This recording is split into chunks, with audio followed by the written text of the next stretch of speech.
Listen, give us Tim Duncan. Besides the GM, you can take anyone else on the team.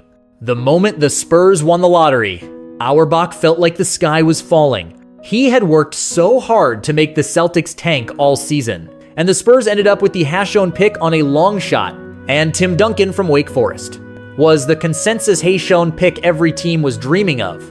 How good was this guy? To make a legend like Auerbach so devastated, back then to get the rookie Duncan, how crazy was the tanking around the league?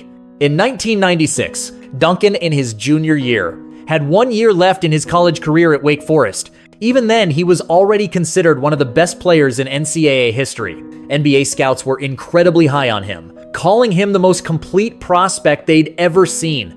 Some compared him to Bill Russell, predicting he would become a superstar, even the most dominant big man of all time. Facing such a bright future and all that praise, everyone expected him to enter the draft and get to the NBA early. But Duncan didn't budge. He insisted on staying in school to finish his senior year because he had made a promise to his mother. When he was 14, his mother passed away from cancer. Before she died, she made him promise to finish college and get his degree. Duncan never forgot that, even if it meant delaying his NBA dream and giving up a huge payday. He still chose to keep his promise. When a reporter asked why he didn't enter the draft a year early and miss out on $3 million, Duncan calmly replied, "I suggest you read the fable, Pulling Up Shoots to Help Them Grow. It taught me a lot." He then seriously explained the moral of the story, until the reporter couldn't take it and just left. This promise not only showed his loyalty and character, it also hinted at his steady style in the NBA. Never flashy, never rushed, taking every step of his career with fundamentals, but Duncan delaying his entry for a year was both torture and an opportunity for NBA teams. The 1996-97 season.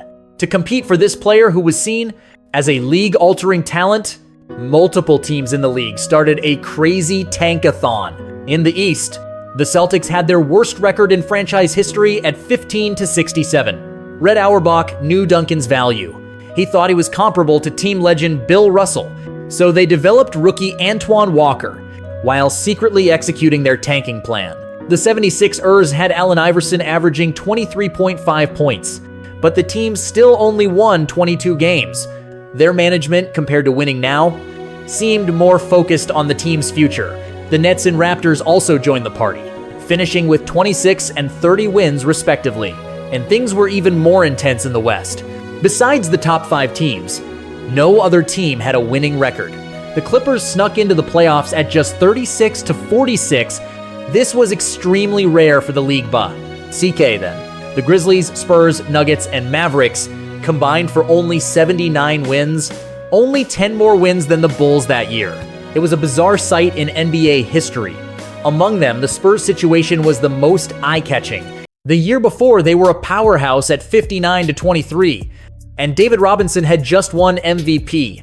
But for Duncan, the Spurs still joined the tanking brigade. The Admiral played just 6 games before a mysterious season-ending injury. The team didn't try to make any win-now moves. Instead, they just went with the flow, letting the Admiral rest up. In the end, they only got 20 wins and 62 losses, finishing 4th to last in the league. Compared to the team's subtle moves, the fans' reactions were much more blatant. For example, Celtics fans, when their team lost, would actually cheer and celebrate because they felt it was one step closer to Duncan. You can see how badly every team wanted to get Duncan. It was insane. The 1,997 draft lottery was highly anticipated. Every team was praying for the Hashone pick, but in the end, the Spurs luckily drew the Hashone pick, winning the Tim Duncan sweepstakes. But the drama didn't end there. After the Spurs got the Hashone pick, teams started calling immediately, hoping to use their assets. To trade for the chance to get Duncan, the Celtics offered every player on their team, including their promising rookie Antoine Walker, plus the #3 and #6 overall picks, just to get Duncan. And that wasn't all. Red Auerbach added, "Everyone on the team except me. You can pick anyone." The 76ers also said, besides Allen Iverson, everyone was available. Other teams like the Grizzlies, Raptors, Nets, etc. all made huge offers. including multiple picks and cash. Facing all these tempting offers, the Spurs rejected them all without hesitation, because they discovered in workouts that the two one-year-old Duncan's incredible skill was even more terrifying than the scouting reports said. In drills against David Robinson, the young Duncan could actually outplay him on both ends. This convinced the Spurs front office that Duncan was the man who would lead their future.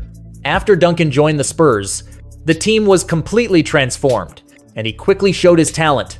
His entire rookie season, he averaged 21 points, 11 rebounds, 2.7 assists, and 2.5 blocks on 54.9% shooting.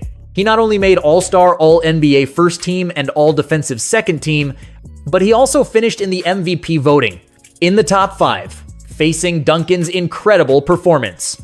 The Admiral happily gave up his leadership role, willing to be Duncan's running mate. The two formed the feared Twin Towers and started a new era for the Spurs. For the next 19 years, Duncan led the Spurs, not only to the playoffs every single year, but he also won 5 NBA championships. And he became widely recognized as the greatest power forward of all time. 16. 0 hours, 4 minutes, and 24 seconds. 050 is greater than 0 hours, 4 minutes, and 26 seconds. 216. His low-key, steady team-first personality blended perfectly with the Spurs culture, forging a legendary story that spanned an era.